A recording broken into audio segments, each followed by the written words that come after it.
Kannur വളക്കയിലെ school bus അപകടത്തിൽ ഡ്രൈവർക്കെതിരെ case. മനഃപൂർവ്വമല്ലാത്ത നരഹത്യക്കാണ് Sreekandapuram police കേസെടുത്തിരിക്കുന്നത്.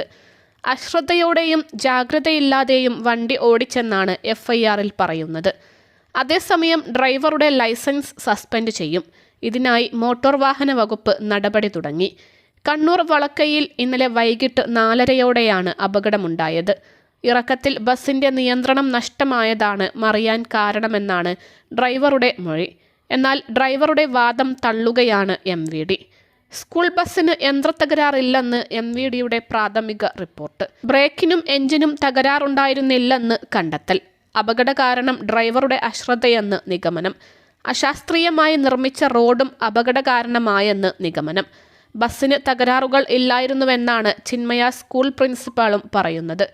ബ്രേക്കിന് തകരാറുണ്ടെന്ന് ഡ്രൈവർ അറിയിച്ചിരുന്നില്ല.